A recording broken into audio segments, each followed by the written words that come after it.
용산 참사 사건 관련자 등 모두 6,000명 이상이 사면 또는 복권됐는데요. 정치인은 정봉주 전 의원만 유일하게 포함됐습니다. 네, 그럼 정부 서울청사에 나가 있는 취재기자 연결하겠습니다. 네, 이윤상 기자, 특별 사면 규모 얼마나 됩니까? 네, 조금 전 현 정부의 특별 사면이 발표가 됐는데요. 공무회의 직후 박상기 법무부 장관이 직접 발표자로 나섰습니다. 특별 사면, 감면 대상자는 모두 165만 9천 명입니다.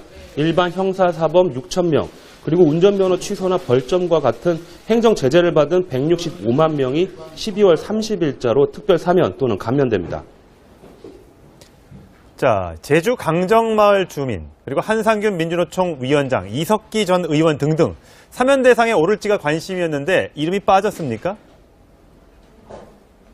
네, 말씀하신 대로 강정마을 주민과 한상균 위원장은 특별 사면 대상에 포함되지 않았습니다.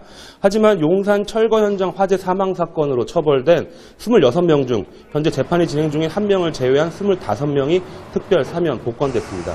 그리고 MB 저격수라고 불리면서 BBK 사건 의혹을 제기하다가 선거법 위반 혐의로 구속됐던 정봉주 전 의원이 특별 복권됐습니다. 정부는 정 전 의원이 장기간 참정권에 제한을 받은 점을 고려했다고 밝혔는데요. 이에 따라서 정 전 의원은 출마가 가능해졌습니다. 정부는 부패범죄를 저지른 경제인과 공직자, 그리고 각종 강력 범죄자들은 사면 대상에서 제외했습니다. 박상기 법무부 장관은 이번 특별 사면으로 국민 통합과 민생 안정의 계기가 되길 바란다고 밝혔습니다. 지금까지 정부 서울청사에서 전해드렸습니다.